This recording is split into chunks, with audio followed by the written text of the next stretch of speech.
오늘 우리에게 주신 하나님의 말씀, 지난 시간에 이어서 우리 출애굽기 12장 1절로 14절 말씀, 우리 다 함께 하나님의 말씀을 봉독하도록 하겠습니다. 함께 받들었습니다.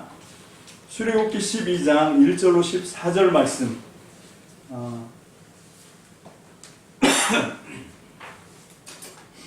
다 찾으신 줄로 믿고 우리 하나님 말씀을 받들었습니다. 새번역 성경으로 읽습니다. 주님께서 이집트 땅에서 모세와 아론에게 말씀하셨다. 너희는 이 달을 한 해의 첫째 달로 삼아서 한 해를 시작하는 달로 하여라. 온 이스라엘 회중에게 알리어라. 이 달 열흘날 각 가문의 어린 양 한 마리씩, 곧 한 가족에 한 마리씩 어린 양을 마련하도록 하여라. 한 가족의 식구수가 너무 적어서 양 한 마리를 다 먹을 수 없으면 한 사람이 먹을 분량을 계산하여 가까운 이웃에서 그만큼 사람을 더 불러다가 함께 먹도록 하여라. 너희가 마련할 짐승은 흠이 없는 1년 된 수컷으로 하되 양이나 염소 가운데서 골라라. 너희는 그것을 이달 열흘까지 두었다가 해질 무렵에 모든 이스라엘 회중이 모여서 잡도록 하여라. 그리고 그 피는 받아다가 잡은 양을 먹을 집에 좌우 문설주와 상인방에 발라야 한다. 그날 밤에 그 고기를 먹어야 하는데 고기는 불에 구워서 누룩을 넣지 않은 빵과 쓴나물을 곁들여 함께 먹어야 한다. 너희는 고기를 결코 날로 먹거나 물에 삶아서 먹어서는 안 된다. 머리와 다리와 내장 할 것 없이 모두 불에 구워서 먹어야 한다. 그리고 너희는 그 어느 것도 다음날 아침까지 남겨두어서는 안 된다. 아침까지 남은 것이 있으면 불에 태워버려야 한다. 너희가 그것을 먹을 때에는 이렇게 하여라. 허리에 띠를 띠고 발에 신을 신고 손에 지팡이를 들고 서둘러서 먹어라. 유월절은 주 앞에서 이렇게 지켜야 한다. 내가 이집트 땅을 지나가면서 사람이든지 짐승이든지 이집트 땅에 있는 처음 난 것을 모두 치겠다. 그리고 이집트의 모든 신을 벌하겠다. 나는 주다. 문틀에 피를 발랐으면 그것은 너희가 살고 있는 집의 표적이니 내가 이집트 땅을 칠 때에 문설주에 피를 바른 집은 그 피를 보고 내가 너희를 치지 않고 넘어갈 터이니 너희는 재앙을 피하여 살아남을 것이다. 이 날은 너희가 기념해야 할 날이니 너희는 이 날을 주 앞에서 지키는 절기로 삼아서 영원한 규례로 대대로 지켜야 한다. 아멘. 참 좋으신 하나님, 주님의 은혜와 사랑을 찬양합니다. 오늘 시간도 하나님 이제 9월 셋째 주 예배를 드리면서 우리가 지난 시간에 이어서 6월절 말씀을 우리가 함께 받기를 원합니다. 하나님, 지금으로부터 3,400년 전에 있었던 하나님 첫 번째 6월절이 제정되었던 그날 밤을 오늘 시간 우리가 함께 떠나길 원합니다.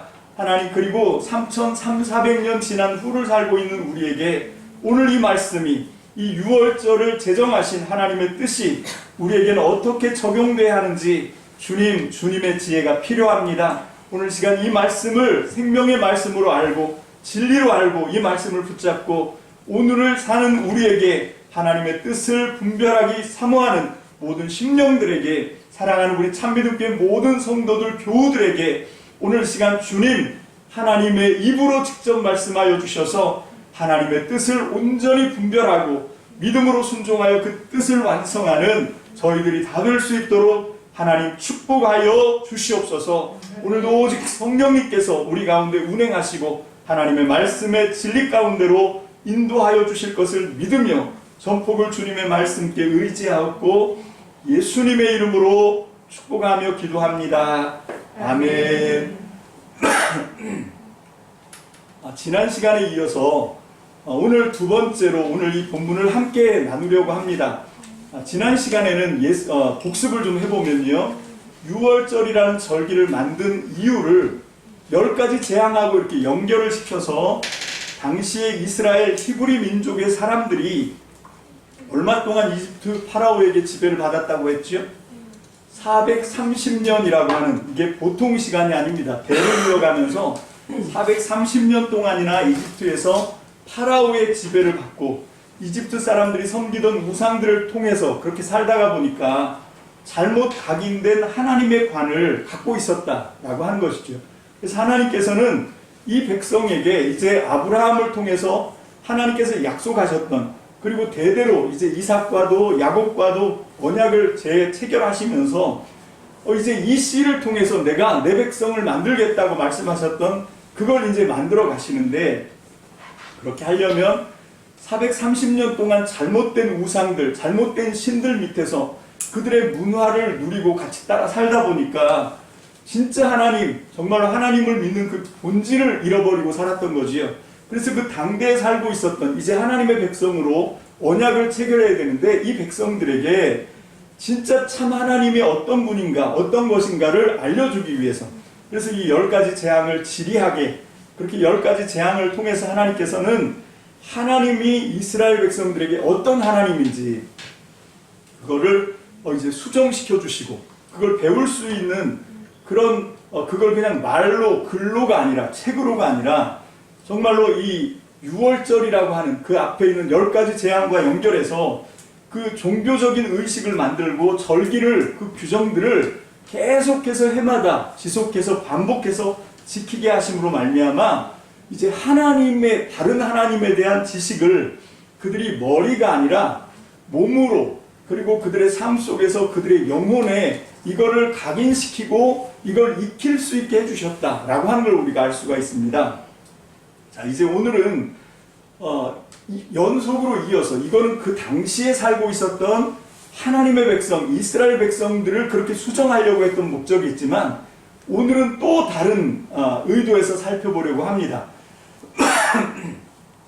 그걸 하려고 하면 우리가 좀 같이 말씀을 따라가면서 이걸 그냥 지식으로 접근할 것이 아니고, 이 말씀을 이렇게 들으면서요, 머릿속에서는 그림을 한번 그려보셔야 돼요.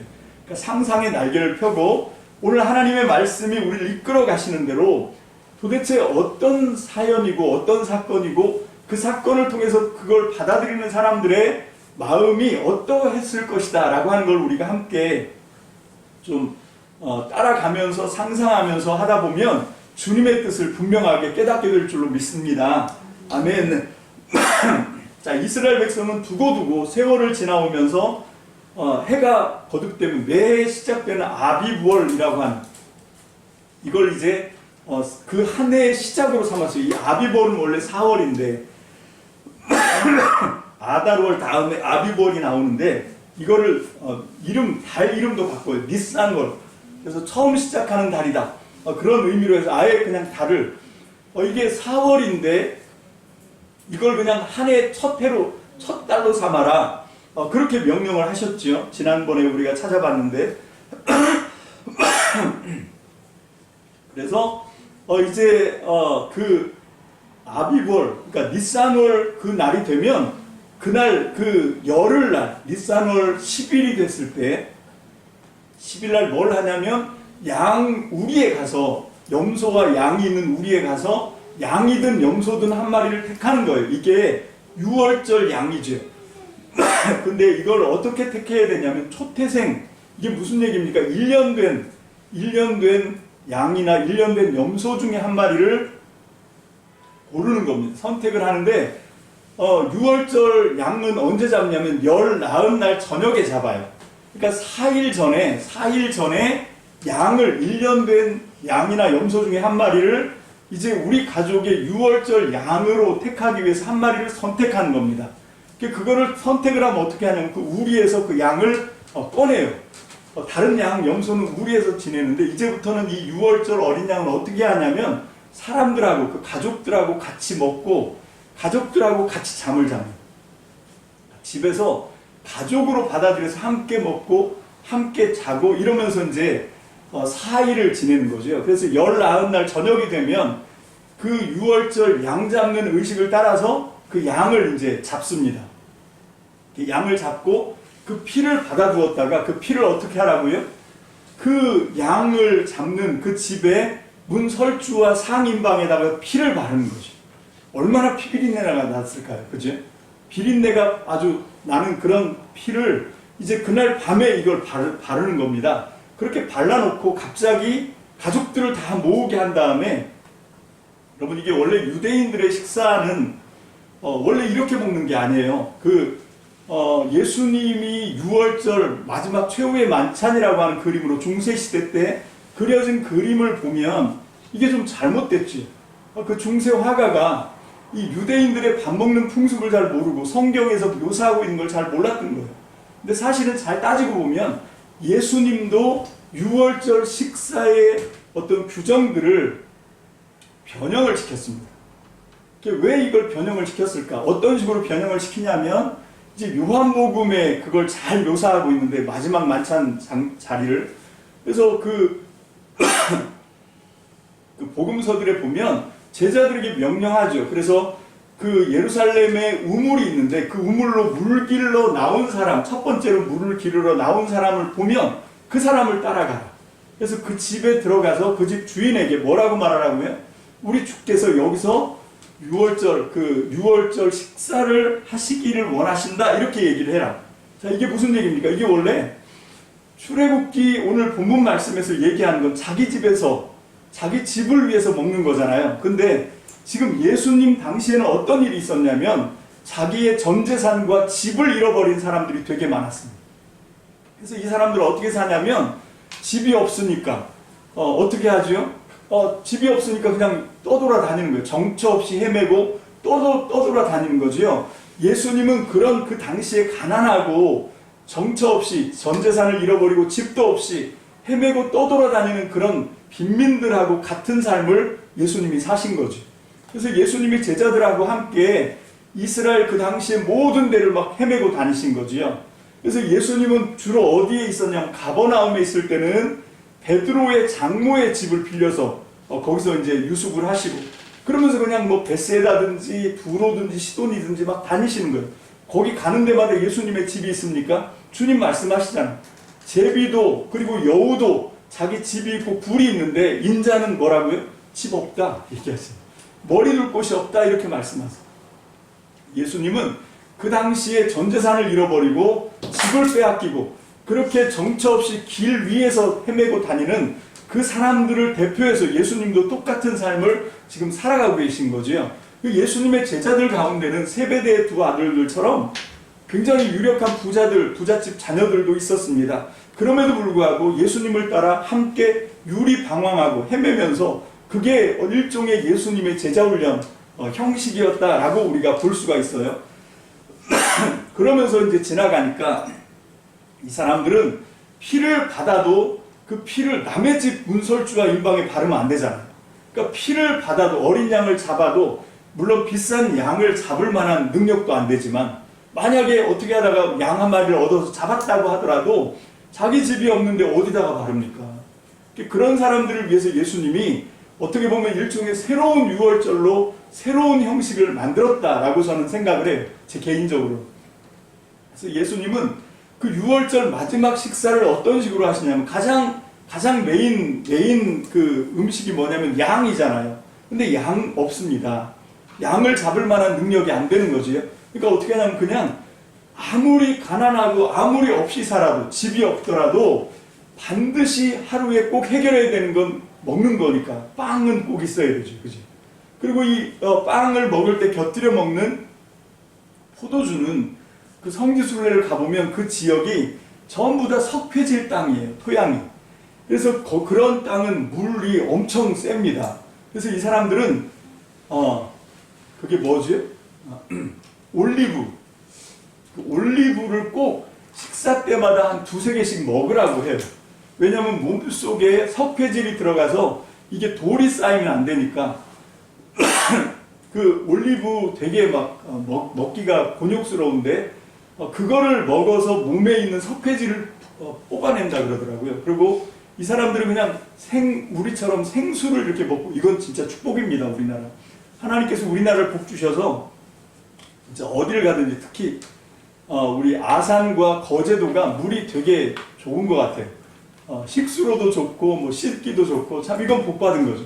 근데 이스라엘은 제가 가봤더니 야 진짜 그 이 숙소에서 우리가 잘못된 조언을 받아가지고 거기는 옷을 좀 많이 갖고 갔어야 되는데 그렇게 하지 않고 현지에서 빨아 입으면 된다 이제 이 얘기를 듣고 가서 빨아보려고 비누칠을 했는데 비누 거품이 하나도 안 나요. 옷이 안 빨아집니다. 이게 너무 물이 뻣뻣해가지고 거품도 안 나고 빨아도 빠른 것 같지가 않고 뭐 그런 상황이니까. 그래서 이런 사람들은 어떻게 하냐면 이걸 그냥 먹을 수가 없어요. 그래서 이스라엘 사람들은 이 포도주가 거의 식용 음료 같은, 물 같은 그런 식으로 쓰임받는 거죠. 그래서 예수님이 그 빵과 포도주로 이 유월절 식사의 규정을 다시 새롭게 제정하신 거죠. 그래서 빵을 찢어주시고 포도주를 나눠주시면서 예수님은 그 유월절에 여름날 선택하고 열 나흔 날 저녁에 잡던 그 양이 짐승 양으로 이 유월절을 하시는 것이 아니라 그 유월절의 메인이 누가 되냐면 빵을 찢어주시면서 포도주를 나눠주면서 하신 말씀이 뭡니까? 이 빵 너희를 위해서 찢어주는 내 살이고 이 포도주는 너희 죄를 사하기 위해서 흘린 내 피다. 그러니까 예수님 자신이 뭡니까? 그 유월절에 문인방과 솔주에 발라서 죽음의 신 하나님의 심판을 넘어가게 하는 그 유월절 어린 양이 다름 아닌 예수 그리스도고 그 유월절 행사가 다름 아닌 이제 십자가 사건으로 연결되었다라고 하는 걸 복음서들이 지금 증명해 주고 있는 거죠. 그게 이 복음서에서 예수님의 주장인 겁니다. 그렇게 해서 예수님은 구약의 유월절을 이제 어떤 걸로 완성시켰냐면 예수님의 십자가의 희생으로 바로 구약에서 그림자, 예표, 모형으로 보여주셨던 이 어린 양을 선택하고 유월절 양을 잡고 그 피를 바르고 하는 사건이 결국은 예수님의 십자가 사건을 통해서 예수님을 통해서 이제 완성되었다라고 하는 걸 우리에게 보여주는 겁니다. 예수님은 자기를 그 유월절 이 식사 때 희생당한 그 피를 바르기 위해서 선택받고 죽임을 당했던 그 유월절 어린 양이 다름 아닌 자기 자신이다라고 하는 것을 익히 알고 계셨고 그걸 계속해서 가르쳐주고 있는 거지. 자, 어쨌건 그렇게 하면서 예수님이 그걸 이제 유월절 마지막 만찬을 할 때 그 최후의 만찬 중세 화가는 식탁에 앉아서 먹는 걸로 그려놨잖아요. 근데 유대인들의 음식 먹는 풍습에는 상이 없습니다. 이 사람들은 어떻게 먹냐면 그러니까 요한복음이나 복음서들에 있는 예수님의 만찬 장면은 어떤 건가 하면 상에 식탁에 의자에 앉아서 먹는 음식이 아니에요. 어떻게 앉습니까?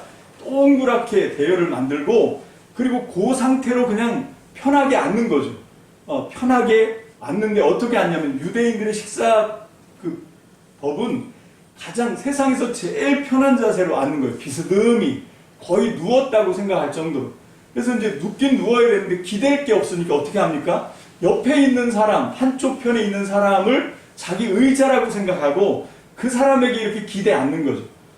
예수님을 의자 삼았던 제자가 있죠. 누굽니까? 요한복음에 보면 바로 요한이 예수님의 품에 의지했다라고 하는 게 그런 거예요. 그러니까 동그랗게 앉아서 서로가 한쪽 편에 있는 사람을 그 품을 자기 의자라고 생각하고 이렇게 기대서 완전히 편한 자세로 그리고 거기서 이제 빵을 나누고 포도주를 나누고 거기서 그 식사를 하는 거죠. 자, 그런 풍습입니다. 유대인들은 평상시에도 그런 식으로 밥을 먹었어요. 자, 그런데 오늘은 어떤 날입니까? 열 나흔 날 저녁 이제 유월절 식사를 하기 위해서 유월절 양을 잡았고 양을 잡아서 전혀 보지 못했던 풍습을 이제 보는 거예요. 자녀들의 입장이라고 생각하십시오. 유대인들 집안에 있던 어린 자녀입니다.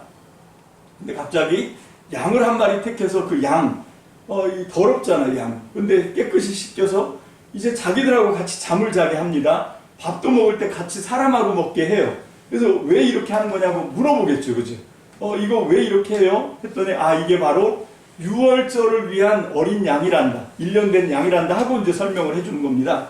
자, 그래서 그 양하고 같이 식구처럼 지내면 한 3일, 4일 그렇게 같이 잠자고 같이 밥 먹으면서 다른 양들보다 더 훨씬 유대 관계가 생기죠. 그런 상태에서 그 양이 이제 죽임을 당하는 거예요. 그걸 아이들이 보는 겁니다. 굉장히 좀 우리 막내딸이 예배 시간에 기침한다고 한 소리 했는데 또 뭐라 하겠네. 자, 그래서 그 양을 이제 희생을 하는 걸 아이들이 보면 충격이죠. 우리 그 어렸을 때도 보면 고양이가 한 마리 있었는데 그 고양이가 갑자기 죽었어요. 죽고 나니까 막 제 여동생이 저 천안에 사는 강보경 집사가 얼마나 우는지 눈이 시뻘개질 정도로 그렇게 울던 그런 기억이 나는데, 그런 것처럼 이게 굉장히 좀 충격적으로 다가오는 게 이 유월절 양을 잡는 사건입니다. 그래서 그 양을 잡은 것도 너무 슬픈데, 세상에 그 피를 우슬초에 찍어서 문 인방과 설주에다 그 피를 바르는 거죠.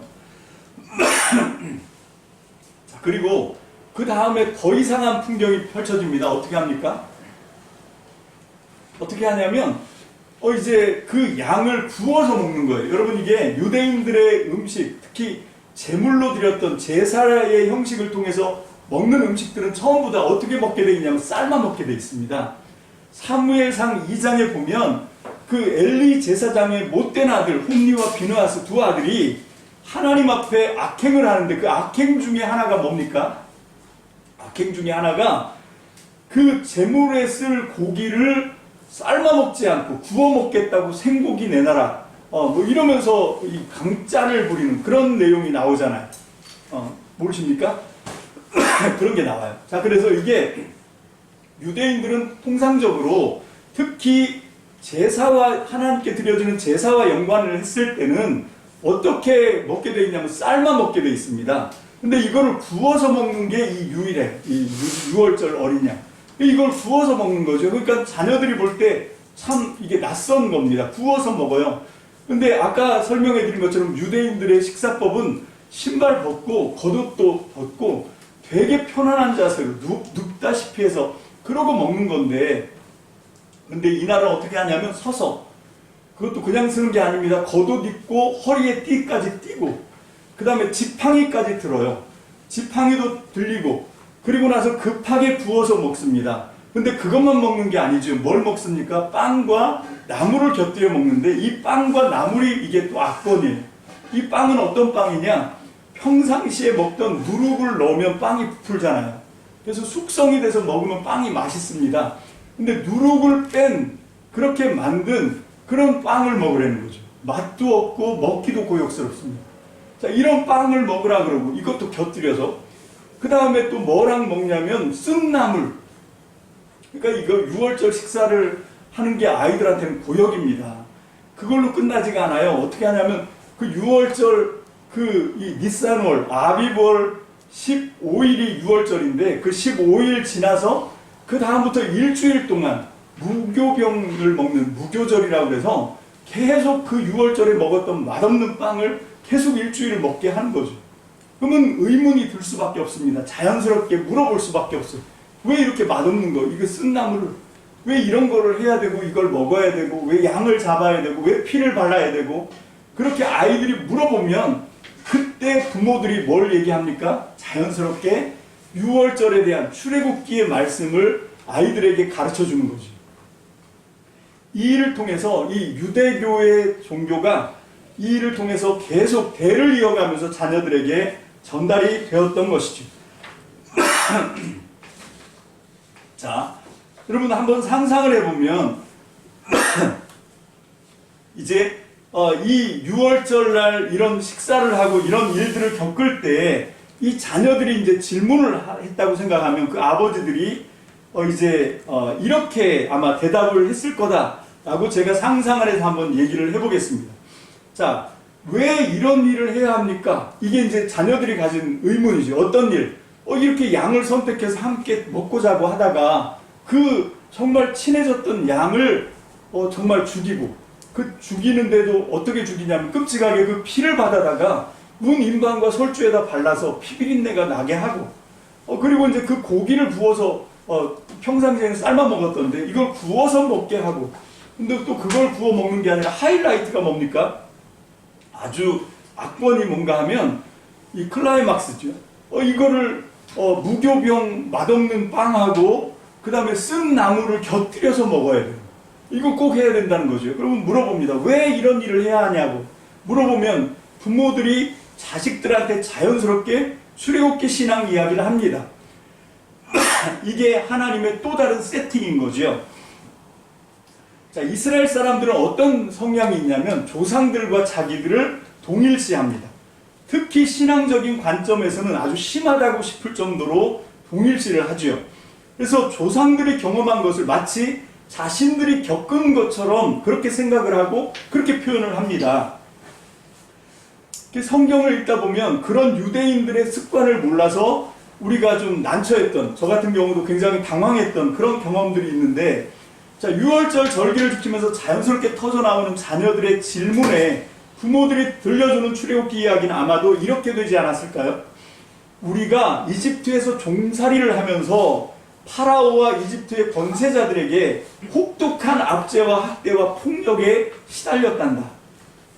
다른 건 다 관두고 뭐 그런 걸 다 일일이 얘기하면 다 입이 아프니까, 오늘 하룻밤새 얘기해도 다 못하니까 다른 건 그냥 다 접어둔다 하더라도 한 가지만 이야기해준다면, 아빠 엄마가 너희같이 사랑스러운 자식을 낳아도 그것이 만약에 아들이면 함께 살지를 못하고 나일강에 던져서 악어밥이 되게 해야만 했단다. 그것이 굉장히 폭력적인 이집트의 황제 파라오의 명령이었기 때문에 그걸 거역할 수가 없어서 그렇게 너희처럼 사랑스러운 아들을 낳았을 때 그 아들이 악어밥이 될 걸 알면서도 나일강에 던져야만 했던 그 부모들의 아픈 마음을 네가 알겠니? 얘기하는 거예요. 그러니 갖은 노역과 고생은 더 말해서 못하겠니? 차라리 죽으면 죽는 게 더 낫지. 그때 우리의 하나님 야훼께서 우리의 신음소리를 들으셨단다. 우리가 고통당하는 모습을 다 지켜보고 계셨지. 그래서 우리 야훼 하나님께서 모세를 통해 이집트의 파라오로부터 우리 이스라엘 백성을 구출하게 하셨단다. 하지만 파라오는 고집을 부렸지. 그러나 온 천지와 만물을 능력으로 창조하신 하나님의 권능이 10가지 재앙을 통해 이집트와 파라오가 의지하던 모든 신들을 심판하고 마지막에 파라오와 그의 신하들 그리고 이집트의 모든 백성들의 집에 죽음의 신으로 들어가셔서 그들의 소망인 장자들을 죽이셨단다. 그런데 그 밤에 하나님께서 분부하신 대로 이렇게 어린 양을 잡아서 그 피를 문설주와 상인방에 바르고 누룩 없는 빵과 쓴나물과 함께 구워 먹은 우리들의 집은 하나님께서 죽음의 심판으로부터 안전하게 지켜주셨단다. 그렇듯이 오늘도 우리의 가정과 사랑스러운 맏아들을 지켜주시도록 이렇게 어린 양을 잡아 그 피를 문설주와 상인방에 바르고 유월절 식사를 제정하신 대로 이렇게 잘 지키면 하나님이 똑같은 은혜로 우리를 보호해 주시는 거 아니겠니? 자, 이게 유대교의 유월절 행사 때 부모들이 자녀에게 전수해주는 신앙의 이야기. 자, 이걸 들으면서 유대인들은 해마다 유월절을 대대로 지키면서 자신들의 하나님의 크신 은혜와 능력으로부터 그것이 자기들의 어떤 처지에서 자기들을 구출해 주셨는지, 그리고 어떻게 생명을 하나님으로부터 보호받으면서 하나님 안에서 복된 삶을 살 수 있게 되는지를 몸과 마음과 영혼이 그것을 배우고 익히게 되는 거죠. 이게 유대교의 신앙 전수 방법입니다. 이 말씀을 둘째 시간에 오늘 이제 우리에게 적용을 해봅시다. 자, 하나님의 구원의 은총, 유월절의 완성은 십자가 사건인데, 자, 이건 이제 다음 시간에 우리가 정말 이제 집중해서 다루려고 하는 주제이기도 합니다. 자, 유월절의 본질은 십자가 사건을 통해 이 완성되었다고 아까 제가 말씀을 드렸는데, 좋습니다. 그러면 십자가 사건을 통해서 우리들은 도대체 어디서부터 어떤 상태에서 하나님의 구원을 받게 되었죠? 어떻게 구원을 어떤 방식으로 받게 되었습니까? 자, 이런 것들을 우리가 배우고 익히는 시간이 뭔가 하면 유대교인들에게는 그런 절기, 그 절기에 행해지는 식사 규례 이런 걸 통해서 하나님이 자기들을 어떤 지경에서 어떤 방법을 통해서 자기들을 구원했는지를 몸이 영혼이 배우고 익히는 시간이다 그랬습니다. 마찬가지로 오늘 이 시대의 저와 여러분들은 이 유월절 구약의 모든 절기와 모든 행사의 완성이신 예수님의 십자가 사건을 통해서 하나님이 우리를 어떤 지경에서, 어떤 상태에서, 어떤 방식으로 우리를 건져내셨는지를 배우는 것이 뭔가 하면 바로 이 예배. 그래서 예배를 드리는 겁니다. 예배를 우리는 예배를 드렸다가 우리의 예배의 목적이 아닙니다. 이 예배를 통해서 이 구약의 하나님의 모든 언약의 완성인 그 십자가 사건을 통해서 우리가 어떤 지경에서 어떤 상태에서부터 구원을 받았는지, 그리고 우리가 어떻게 하나님의 똑같은 지금도 우리를 하나님께서 이제 이 우리를 어떻게 이 믿음의 삶을 유지해 나갈 수 있도록 하시는지, 그리고 마침내 하나님 나라 백성으로, 하나님의 백성으로 완성시켜 나가는지에 대해서 이 예배를 통해서 배우는 거예요. 기도를 통해서 배우는 겁니다. 그래서 우리가 그런 목적으로 어떻게 우리가 하나님 앞에 이제 끊임없이 그 일을 위해서 그 하나님의 구원과 하나님의 나라로 지금도 끊임없이 우리와 동행하시고 인도하시고 인도하시는 역사와, 그래서 마침내 우리를 온전케 하실 영광을 계속해서 배우고 배워야 되는 거죠. 자, 그런데 제가 묻습니다. 여러분들은 예배를 통해서, 여러분들의 신앙의 삶에서, 기도를 통해서, 예배를 통해서 이걸 지금 배우고 계십니까? 하나님이 우리를 어디서부터 건져내셨는지, 그리고 하나님이 지금도 우리를 어떻게 보호하고 계신지, 그리고 앞으로 우리를 어느 지경에서 우리를 영광스럽게 변화시켜 가실지에 대해서 우리가 이걸 배워야 되는데, 지금까지 우리가 그걸 배워왔는지, 이제부터는 우리의 목적이 달라져야 돼요. 예배를 드리는 목적, 하나님께 기도하는 목적, 그건 뭔가 하면 우리 정말 짧은 인생을 사는 하찮다고 할 수 있는 그런 어떤 우리의 욕심, 우리의 욕망을 투사하고 그것들을 이루기 위해서 하나님을 예배하고 하나님께 기도하는 것이 아니라 천지 만물을 만드시고 하나님의 계획과 목적을 따라 우리를 끌고 가시는 그 하나님의 그 본질적인 의미를 배우기 위해서 우리는 예배를 드리고 그리고 기도를 하고 하나님의 말씀을 통해서 배워가야 되지 않겠습니까? 그럼 이게 우리의 신앙의 목표입니다. 이제 그것을 다음 시간에 더 자세하게 배우도록 하겠습니다. 기도하시겠습니다. 할렐루야. 살아계신 주님, 지금부터 3,400년 전에 하나님이 유월절을 제정하게 하시고 이 일을 통해서 하나님께서 유대교를 만드셨습니다. 그리고 그 유대교가 이제 하나님의 나라의 법으로 지금까지도 저들의 믿음을 지켜오고 있게 된 것을 보게 됩니다. 하나님, 그것이 이제 십자가를 통해서 완성되었고 그 일을 통해서 우리가 기독교로, 개신교로 오늘 시간 이 자리에 있는데, 하나님, 유대인들은 유대교를 통하여 그 절기들을 통하여 그 신앙들을 그렇게 전수받고 배우고 몸뿐만 아니라 이제 마음과 영혼으로도 하나님의 말씀을 잘 이제 배우고 그렇게 습관으로 들여졌는데, 하나님, 우리는 어떻습니까? 오늘 이 말씀을 함께 나누면서 이 유월절에 대한 기록을 우리가 함께 배우면서 하나님, 오늘 사는 우리 자신들을 하나님 앞에서 발견하게 하여 주옵소서.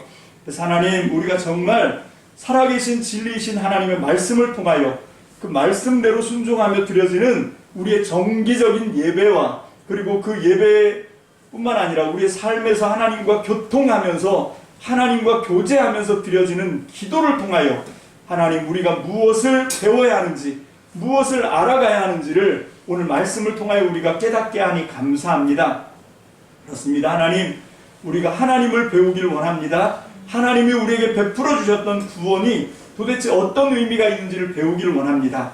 하나님, 다음 시간에 우리가 더 자세히 배울 텐데 그 전까지 우리가 한 주간을 살아가면서 정말 우리가 무엇을 놓치지 말아야 하는지, 무엇을 꼭 배워야 하는지를 다시 한번 우리가 마음으로 잘 준비하게 하시고, 그래서 하나님, 이 땅을 살아가는 아버지, 무늬만 크리스찬이 아니라 정말 하나님께서 기대하시는 제대로 된 하나님의 나라 백성으로 거듭나고 변화되고 하나님께 기쁨 받는 하나님, 우리 참믿음교회 모든 성도들, 저들의 복된 삶이 다 되게 축복하여 주시옵소서. 감사를 드립니다. 예수님의 이름으로 축복하며 기도합니다. 아멘.